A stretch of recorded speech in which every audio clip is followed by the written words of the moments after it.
Hello guys, welcome to Tripathi tutorial. आप सभी का स्वागत है मेरे चैनल में। पिछली वीडियो में गाइस हमने पढ़ा था 1.2 ख़त्म करी थी और कंपोजिट नंबर कैसे प्रूव कर सकते हैं हमने वो किया था और कुछ सम्स किए थे। ठीक है, तो आज की क्लास में हम एक्सरसाइज 1.3 लेकर के आए हैं और उसमें क्या पढ़ना है आपको, रैशनल और इरेशनल। ठीक है, आपको उसमें प्रूव करना है कौन सा नंबर इरेशनल है।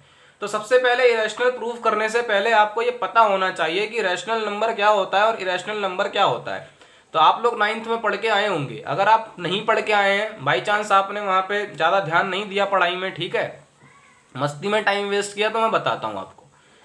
सबसे पहले हम बात करते हैं रैशनल नंबर की। रैशनल नंबर, रैशनल नंबर वो नंबर होते हैं जो P अपॉन Q की फॉर्म में होते हैं, मतलब वो अपॉन की फॉर्म में होंगे और नीचे मतलब ये जो Q है ये कभी भी जीरो के बराबर नहीं होता।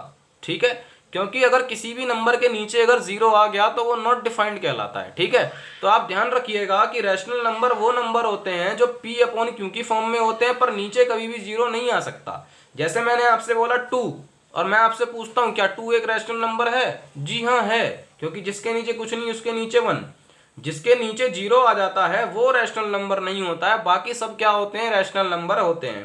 मैंने बोला 5 अपॉन जीरो, क्या ये रैशनल नंबर है? नहीं है, क्यों? नीचे जीरो आ चुका है। मैंने बोला 8 अपॉन, या मैंने बोला ओनली जीरो, क्या ओनली जीरो एक रैशनल नंबर है? जी हाँ है, क्यों? जिसके नीचे कुछ नहीं उसके नीचे 1।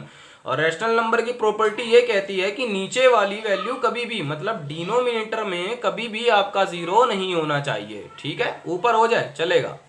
तो आई होप आपको समझ में आया होगा कि रैशनल नंबर होता क्या है। अब आप जो पढ़ेंगे एक्सरसाइज 1.3 में, उसमें आपको प्रूव करना है इरेशनल नंबर्स। तो सबसे पहले मैं एक क्वेश्चन लेके आया हूं आपके सामने, उसको समझेंगे। ये एक क्वेश्चन ही आपकी पूरी एक्सरसाइज कवर कर जाएगा। ठीक है, आपको प्रूव करना है √3 इज इरेशनल नंबर। इसमें ज्यादातर काम रट्टाफिकेशन का है और ट्रिक्स का है और तरीके का है। ठीक है, तो आपको प्रूव करना है जबकि √3 एक इरेशनल नंबर है, तो आप एक काम करिए, लेट कर लीजिए। सबसे पहले मान लीजिए कि √3 इज, यहां से सॉल्यूशन स्टार्ट है गाइस, √3 इज रैशनल नंबर। तो अगर मैं रैशनल नंबर की बात करता हूं तो रैशनल नंबर वो नंबर होते हैं जो P अपॉन Q की फॉर्म में होते हैं। ठीक है, तो मैं ये कह सकता हूं कि मेरा जो √3 होगा वो P अपॉन Q की फॉर्म में होगा, बराबर होगा P अपॉन Q के। ठीक है, अब इसकी इससे त्रिशी गुणा कर दीजिए, Q √3 is equal to P। अब ये जो रूट है ना, √3, ये मेरी आंखों में खटक रहा है। तो एक बात हमेशा ध्यान रखिएगा, रूट को हमेशा हटाइए ताकि सवाल अच्छा बने। तो उसको हटाने के लिए एक ट्रिक होती है, स्क्वायरिंग बोथ द साइड। तो आप लिखेंगे स्क्वायरिंग बोथ द साइड। अब ये क्या हो जाएगा, Q √3 का square is equal to P का स्क्वायर। ये हो जाएगा Q स्क्वायर इंटू 3, क्योंकि स्क्वायर से रूट कट जाता है, पता होगा आपको। ठीक है, ये P स्क्वायर, ये 3Q³ is equal to P स्क्वायर। स्क्वायर से रूट कट जाता है तो क्या बचेगा, खाली 3, और Q का स्क्वायर करोगे तो Q स्क्वायर होगा। ठीक है, ये वैल्यू आपके पास आ गई, इसको इक्वेशन नंबर फर्स्ट मान लीजिए। अब यहां पे आपने क्या देखा कि आपका जो ये क्या था, ये आपका फर्स्ट वैल्यू था, ये आपका सेकंड था। तो आप ये देख रहे हैं जो फर्स्ट है मतलब P square is equal to 3Q square, जो मेरी पहली वैल्यू है वो दूसरी वैल्यू के स्क्वायर के बराबर आ रही है। ठीक है, तो अब क्या करना है, अब आपको क्या करना है, इसमें आप लेट कर लीजिए। अब आगे कैसे सॉल्व करेंगे, आप जो आपका ये P square is equal to 3Q square है, इसमें आप कुछ लेट करिए। ठीक है, तो यहां पे आप ये जो P स्क्वायर है, अब देखिए इसमें ये वैल्यू आपकी आ गई फर्स्ट इक्वेशन। अब आप क्या करिए, लेट कर लीजिए, P बराबर कुछ भी मान लो, लेकिन 3 क्यों आया है, इसी हिसाब से आपको 3 के साथ मानना पड़ेगा। अगर आप √5 के लिए कर रहे हैं तो जो आप यहाँ पे मानेंगे P के लिए वो 5 मानेंगे, 5 के साथ। ठीक है, 5 के साथ एक नया वेरिएबल। √11 के लिए कर रहे हैं तो क्या मानेंगे, P इज इक्वल टू 11। ठीक है, तो मैं 3 के लिए कर रहा हूँ, √3 के लिए, तो मैं क्या मानूंगा, क्या लेट करूंगा, P इज इक्वल टू, मान लो मैंने एक नया वेरिएबल लिया 3C। ठीक है, अब इसको इसमें पुट कर दीजिए, तो क्या हो जाएगा, 3C का square is equal to 3Q का स्क्वायर। 3 का स्क्वायर 9, C का square C square, 3Q square. इस 3 से ये 3 कट गया, कितना बचा, 3 3 जा 9 होता है। अब आपका आ गया 3c² is equal to Q square. तो गाइज अब एक चीज देखिए, ये क्या आया, क्यू² इज इक्वल टू 3c², ठीक है, और पहले क्या आया था, p² is equal to 3q²। तो आपने देखा पहला नंबर आपका p था, दूसरा नंबर q था, और तीसरा जो आपने वेरिएबल माना था वो 3 था। तो जब पहली इक्वेशन सॉल्व हुई तो वहां पे आपने ये देखा कि पहले का स्क्वायर बराबर आ रहा था 3 दूसरे का स्क्वायर, ठीक है। फिर दोबारा सॉल्व किया तो आपने देखा दूसरे का स्क्वायर, ठीक है, वो बराबर आ रहा है 3 तीसरे का स्क्वायर।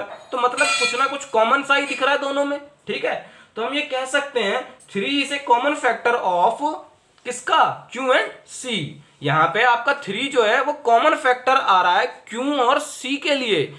इसलिए ये क्या होगा, इरेशनल नंबर होगा मेरे भाई, ठीक है। तो इसमें कुछ था नहीं। अगर आपसे वो √5 का बोलता है कि √5 को प्रूव करिए इरेशनल नंबर, तो आपको क्या करना है, √5 को पहले मान लीजिए कि वो रैशनल है, p/q कर दीजिए, त्रिशी गुणा कर दीजिए, स्क्वायरिंग बोथ दी साइड करके यहां तक सॉल्व कर लेंगे। फिर क्या करना है, इस p की जगह आपको कुछ लेट करना पड़ेगा। अब √5 के लिए कर रहे हो तो क्या करोगे, p की जगह 5c मानोगे, ठीक है। ऐसे 11 के लिए करोगे तो 11c, जिसके लिए भी करोगे, ठीक है।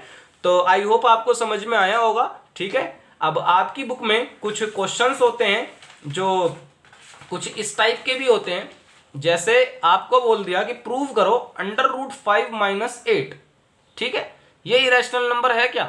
तो इसको कैसे प्रूव करोगे, तो इसे ऐसे करो, लेट कर लो वही पुराना वाला वेद, √5 - 8 इज इक्वल टू p/q, ठीक है, कि ये रैशनल नंबर है, लेट कर लिया मैंने, ठीक है। अब क्या करना है आपको, √5 को आप प्रूफ कर सकते हो इरेशनल, क्योंकि अभी आपने सीखा है, ठीक है। तो इस पूरी वैल्यू को इसके बराबर ले लो, तो ये -8 है, इधर जाके क्या हो जाएगा, +8, p/q +8, ठीक है। अब √5 को आप सेपरेट सॉल्व कर दो, क्योंकि आपको पता है आप √5 को कैसे इरेशनल प्रूफ कर सकते हो। अभी हमने √3 का सीखा है, सेम जहां 3 था वहां 5 कर दो, ठीक है। तो जब आप प्रूव कर दोगे कि √5 एक इरेशनल नंबर है, तो √5 किसके बराबर है, इनके बराबर है। तो आपको एक इंग्लिश में लाइन लिखनी पड़ेगी, here √5 is irrational number and √5 equal to p/q +8। So ये भी क्या हो जाएगा, ये भी एक इरेशनल नंबर हो जाएगा। फिर लास्ट में लिख देना इसलिए √5 - 8 भी पूरा क्या हो जाएगा, इरेशनल नंबर हो जाएगा। देख सकते हैं गाइस कितना इजी कॉन्सेप्ट है, ठीक है। अब कभी कभार कुछ क्वेश्चंस ऐसे भी आ जाते हैं, √5 - 8/9 √8 ऐसे आ गया मान लो। तो इसमें क्या करना है, इसको भी वही मूल मंत्र, let √5 - 8/9 √8 is a rational number, ठीक है, रैशनल नंबर। तो अगर ये रैशनल नंबर होगा तो जाहिर सी बात है ये p/q की फॉर्म में होगा। अब वही तिरछी गुणा करके खाली √5 को अकेला कर लेना और उसको सेपरेट सॉल्व करके वही इंग्लिश लिख देना, ठीक है। तो आई होप गाइस आपको समझ में आ चुका होगा। एक्सरसाइज 1.3 करिए, ठीक है। और कोई दिक्कत होती है तो मुझे कमेंट बॉक्स में बताइए। आज के लिए इतना ही, इसके आगे की बात हम करेंगे नेक्स्ट वीडियो में, वहां सीखेंगे हम terminating and non terminating. Thank you so much.